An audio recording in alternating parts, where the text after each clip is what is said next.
Welcome to the podcast. It's the magical holidays. Time for Joe watching 60 Christmas movies in 60 days. Why, you might ask? Because it sounds like a crazy task to be watching 60 Christmas movies in 60 days. It'll be struggle, no I won't lie. By the halfway point I will lose my mind, but with your support I'm gonna be fine. So let's have a blast on this Christmas time. Join me now and let's find out about today's Christmas movie. Was it good or bad? Happy or sad? Is there another dead mom and dad? Let's get to it with no delay. It's your old pal Joe and he's happy to say welcome to Joe watches 60 Christmas movies in 60 days. How's it going, everybody? It's me, your old pal Joe, and welcome to Joe watches 60 Christmas movies in 60 days. I am not doing so hot. I'm talking about within the world of the podcast, within the world of this endeavor. I am not doing great. I'm so tired of these fucking movies, and we're only 17 movies in. Oh my gosh. Let's talk about our sponsor, our wonderful sponsor, a light in the shining darkness. Let's talk about Third Eye Comics. Third Eye Comics, the people that have brought to you this terrible endeavor, this terrible mission of mine.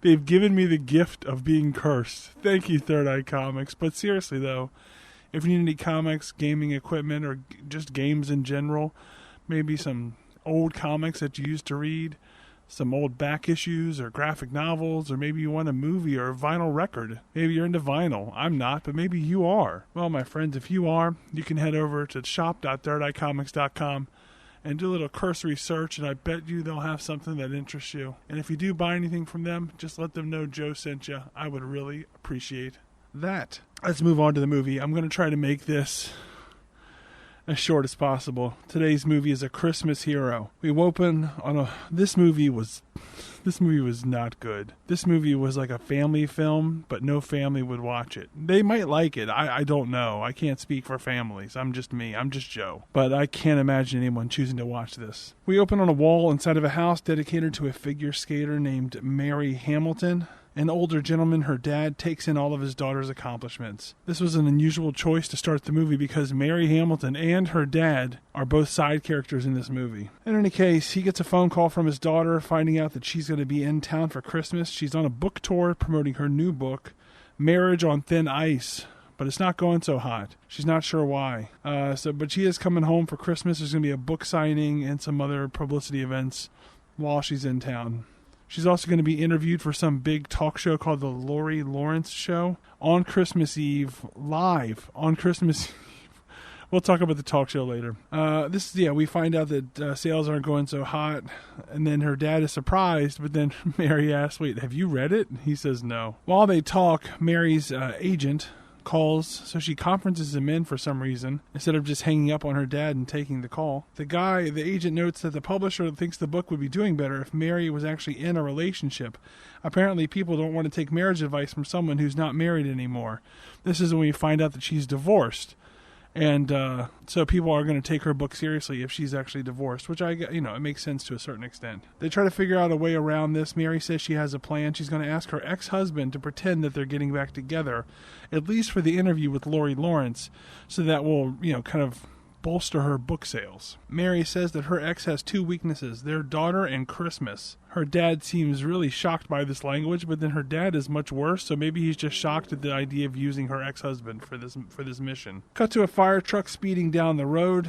Remember, this is called A Christmas Hero, but I should have told you it also has an alternative title called A Fire Truck Christmas? I think that's what it was. One of the main characters is a firefighter.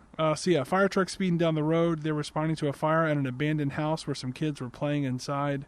One kid is still stuck inside. That's when we meet the woman that Mary's ex is dating. Her name is Jenny. She's the firefighter. She goes in there to find the kid, but then as she's leaving the house, another firefighter gets stuck, and he's like, no, take the kid out. Take the kid. So she does, and then she goes back and she rescues him because she's amazing. And then Mary's ex, his name is Tom. I know this is a lot of characters, but we'll recap in just a second.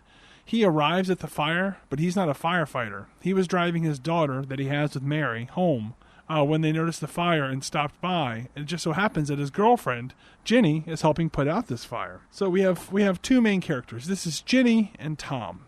They are the lovely couple at the center of this story. The problem, though, is Tom comes with some baggage. He has an ex-wife named Mary, who's kind of a dick, and Mary's dad, who's definitely a dick. There's also the daughter that Tom and Mary have between them, Sadie. She's fine. The next day, we see Ginny, the firefighter, ride in her fire truck and chat with the fireman that she helped. His name is Parker. The truck parks in front of Mary's dad's dealership, and he immediately comes out and yells at them to move it, and he's being such an asshole about this whole thing.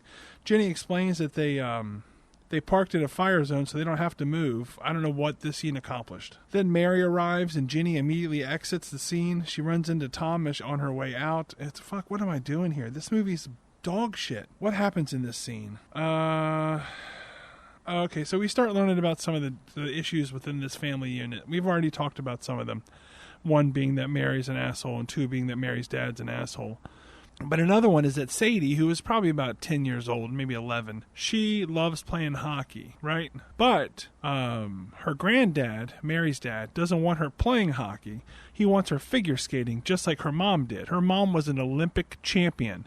And hockey, well, while her dad was in the Olympics for hockey, he only won a silver. So it's obvious that she should pick figure skating. And also, I'm sure there's a subcurrent to this, where it's like, hockey's for boys, and just like rugby in the last movie we talked about, hockey's for boys and figure skating's for girls.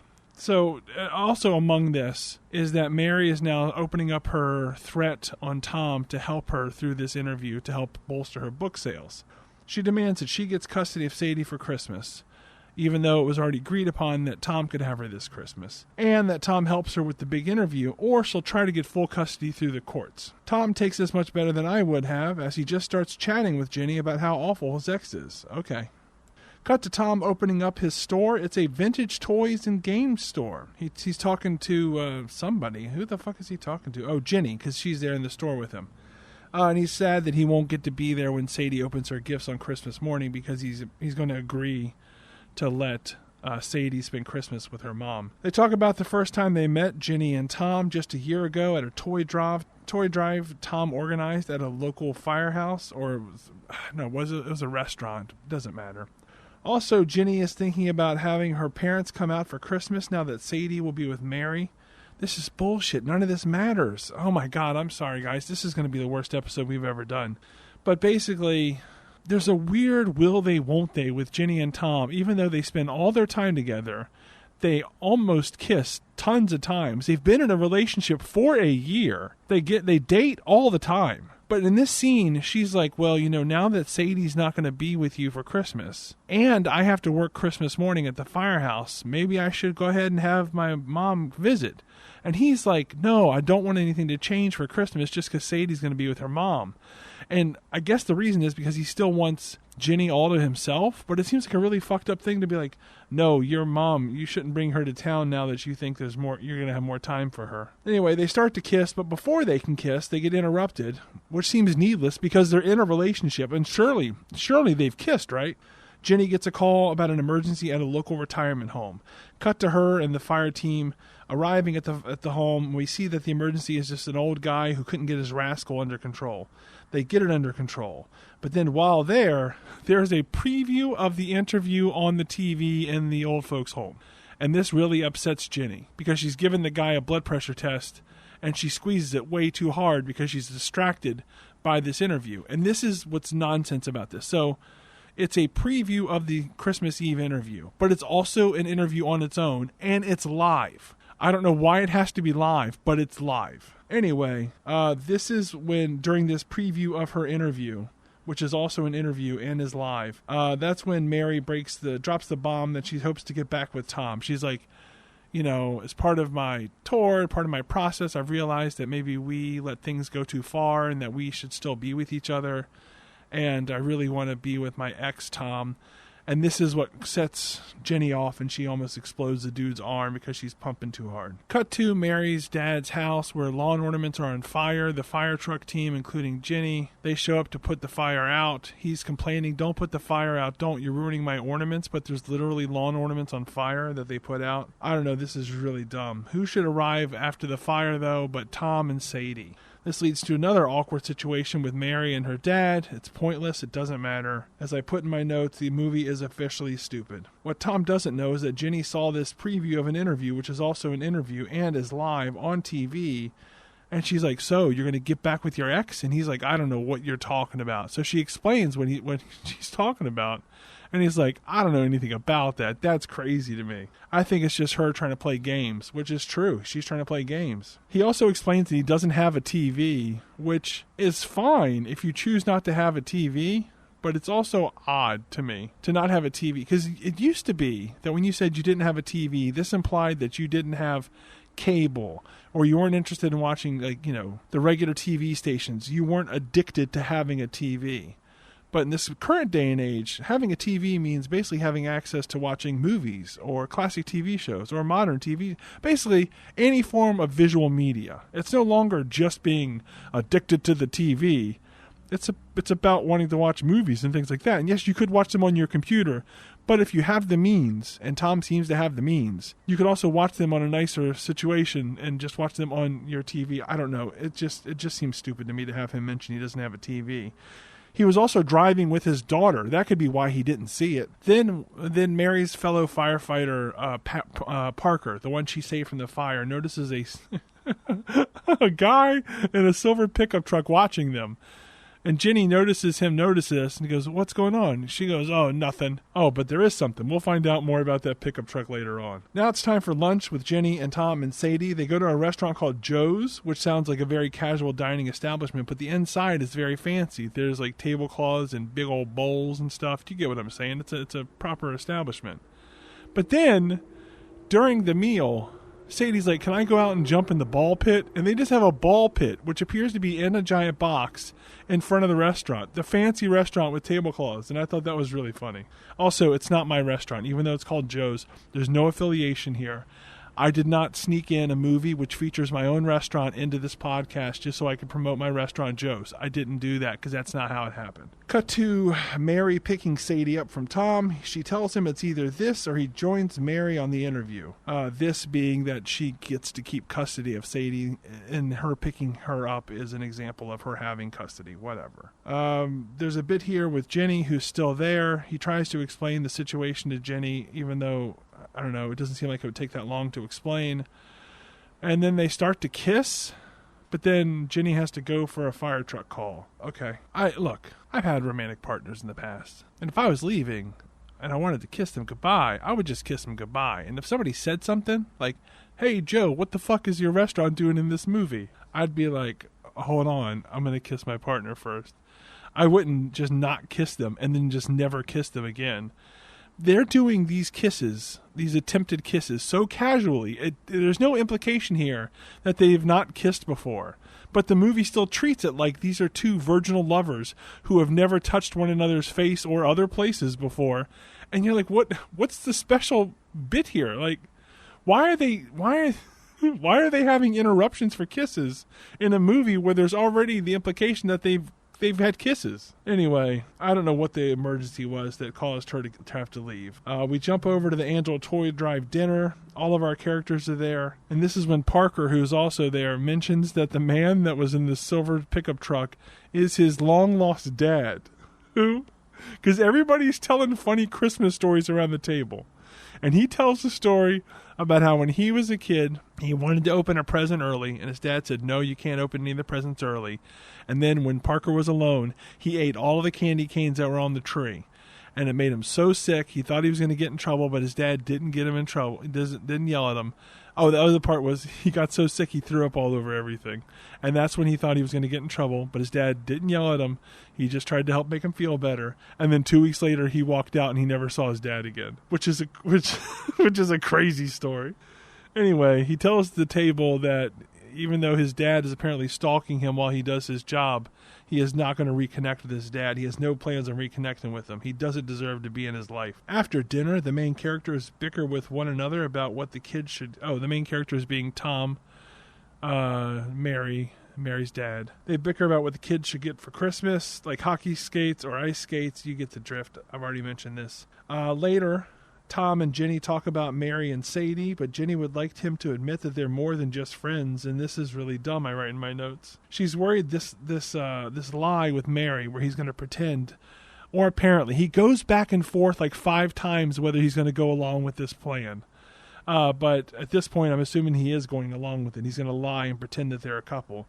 She's worried that this lie is going to cause a divide between them, and he promises it won't. We see the next day, we see Tom drying off from a shower when there's a knock at the door, and then he walks up to the front door, and we see he's inside of his toy store. So does he live in the back of his toy store? And he just walks around it with no shirt on when there's a delivery? Later, Jenny catches Parker's dad staring at them again, so she goes over to confront him. He explains about leaving and how his new wife wouldn't let him reach out to his old family.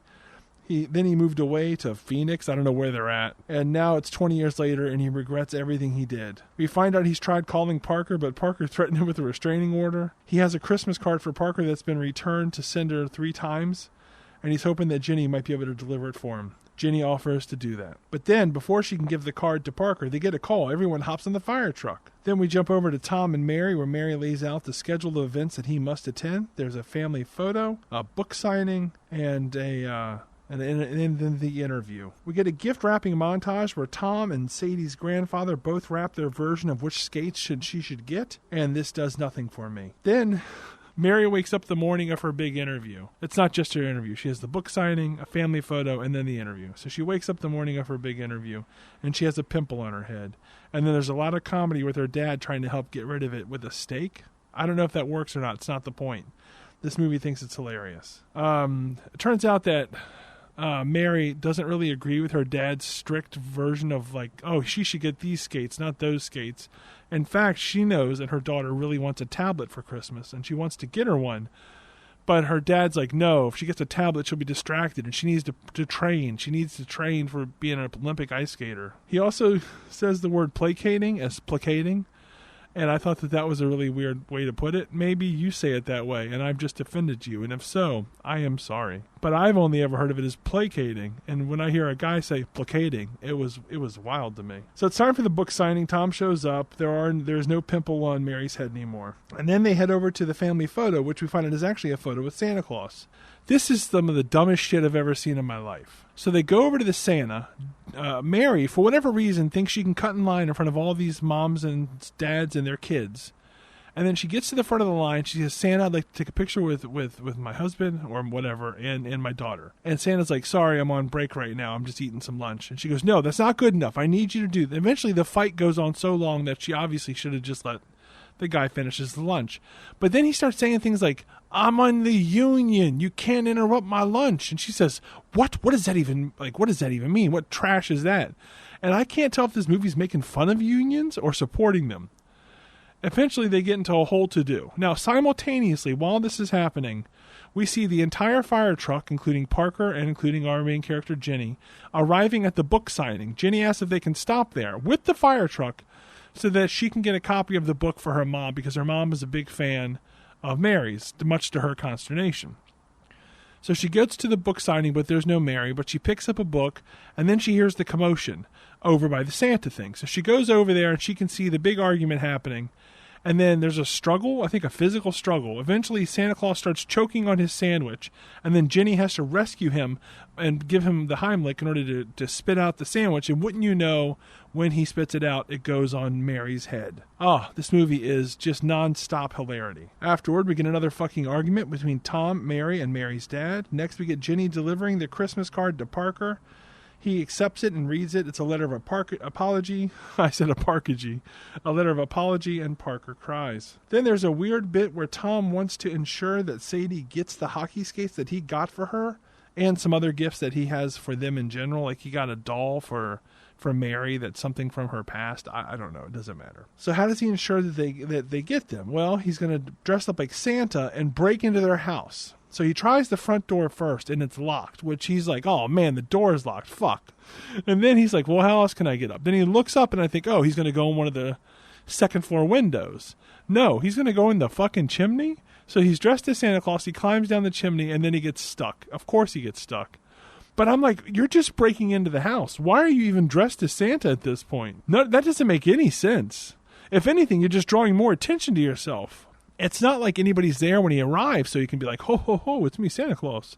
No, he's just breaking into this house. So he gets stuck in the chimney, and he can't get out. And then we see that it's time for the interview in Mary's house in front of the chimney.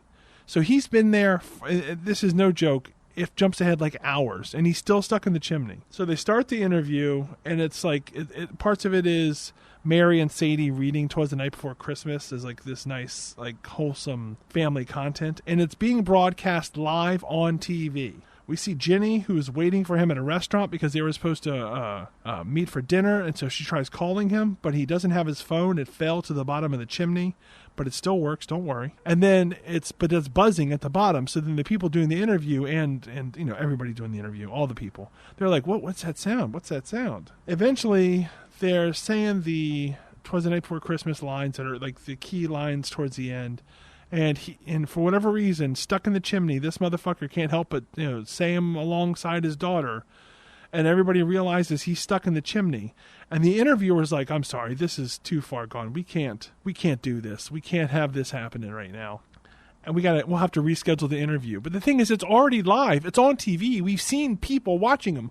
We have seen Jenny, who was waiting for him at a restaurant, watch the interview on TV in the restaurant. I'm sure it was Joe's, which is a wonderful establishment with great carne asada and just a wonderful menu of appetizers you would die for. So if you're in the area of wherever this movie takes place and you want a good meal, I can recommend Joe's Restaurant. Again, no affiliation with me, Joe.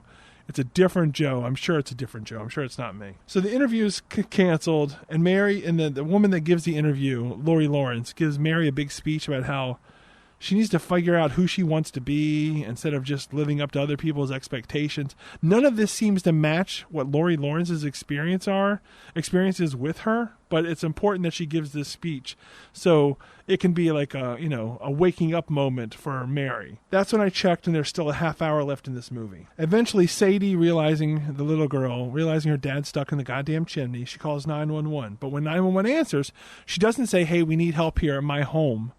She says, I need you to get Jenny. She says the last name. I don't remember what it was. You need to get Jenny. My dad's stuck in a chimney. And what they do is 911, I guess, contacts the fire department, who contacts Jenny, who is off duty waiting for dinner. And then she's like, okay, I'll be there. And how does she get him out? She climbs up to the roof without any type of firefighting equipment. She doesn't bring her team. It's just her. In her civilian clothes. She climbs up the house somehow. She then gets on the roof and she goes to the chimney and she meets fucking Tom, who's stuck in there. She reaches down to pull him up because I guess he's stuck towards the top. I don't know. He reaches up to get help, but he accidentally pulls her in, and then she falls in on top of him, which causes him to fall the rest of the way. He falls out, she falls out. Neither of them are dead or injured, but they are covered in soot. As I put in my notes, this is the dumbest shit going. After this happens, EMTs check out and make sure that they're okay. They're fine. And Jenny says, look, I can't be involved in this mess anymore. I can't deal with this anymore. I can't be a part of this. I just can't. And he's like, oh, but I promise it's not going to be like this. I'm going to stop messing with my ex-wife. It's going to be over. And he's right, because it's past Christmas and it's no matter what, it's done. And she's like, no, I got to go. I'm basically breaking up with you. But she doesn't use those words because we don't really know whether they're in a relationship or not. While all of this goes down, we see Mary noticing the gifts that Tom was bringing down the chimney, and somehow it touches her heart because, again, that one doll was for her, and you can see her feelings towards Tom soften. Then her dad goes ballistic on Tom, but then Mary steps in to defend him. She gives her dad the business about how he screwed up her life, and she won't let him screw up Sadie's life. He feels terrible at everything immediately. Up in Sadie's room, Tom is able to give her the fucking hockey skates that he's been stressing over the whole movie. He mentions earlier on that they're autographed by a famous hockey player. Heinrich Lundqvist. If that matters to you, that's who they're autographed by, a famous goalie. So he's like, yeah, I got her these skates that are autographed by Henrik Lundqvist. But then when he gives them to her, he doesn't mention that they're autographed by anybody. She's just like, oh, cool, these skates are amazing. And that's it. So why did they even introduce the idea that they were autographed if it wasn't going to pay off with her going, oh my God, he's my favorite player? Nope, nothing. Doesn't matter. After that, they go back downstairs and get to deal with new Mary, who's nice. She tells Tom to go after Ginny. And he says, well, if I'm going to go after her, I'm going to need your help. We cut to Ginny arriving at the firehouse in tears. Soon thereafter, a shit ton of people and Tom and company all walk into the firehouse. They call Ginny out. Not like in a bad way, in a nice way. So she comes out and she sees them all, and she's like, what's going on? And it turns out these are all people who she's helped or rescued or something. And there's also Parker and his dad. They all, we have a handful of them explain how she helped them. It's very touching. They all say she's a hero. You're a hero. One of them even says, you're an American hero. And it's like suddenly this movie's worried about Ginny's portrayal when she's not the main character. She's never been the main character. At least I don't think so. And it's funny that they're now saying like she's a hero. They're really focusing on the word hero, which has not come up in this movie whatsoever. And it's like, oh, that's right. They wanted to call this like a fire truck hero or in this case, it was called, in this version of it, a Christmas hero. Also, how did they get all these people? It's Christmas Eve, because that's when the interview is taking place. It's Christmas Eve. Did none of these people have any plans? How did they know the contact information for all these people? Anyway, it ends with Tom saying he loves her, and she literally says, what did you say? What did you say? I love you. What? Are you serious? And it's like, did he not say that he loved her the entire year they've been dating? It's not that hard if you actually love someone to say that you... I mean, look, it could be hard for some people, but I figure after a year of dating, that would even be a hurdle for most people to be able to climb over to say like, oh, I love you. And then he proposes to her. And so it's like, you're proposing to her on the same day that you're telling her you love her for the first time? Buddy, that math is all fucked up. Anyway, she says yes. They finally kiss on camera, which is great. Everyone claps. And then it starts snowing, even though I think they mentioned how it doesn't snow there. And then we get an on-screen message of Merry Christmas, which was so corny and amazing. And that's it. That's this movie. I did not have a bountiful good time with this one, folks. It was too dumb for me. But I hope that you had some modicum of fun listening to me talk about it. I can't imagine you did. That's it. That's today's movie. That's A Christmas Hero. Oh, the MVP of this movie, it's going to be little girl Sadie. She was pretty cute. That's it. Nobody else deserves it. I'm sorry, movie. You don't get nothing else out of me. And that's it. I'm tired, guys. Talk to you later. Have a good time. I'll see you next time, which is also tomorrow. Take care. Goodbye.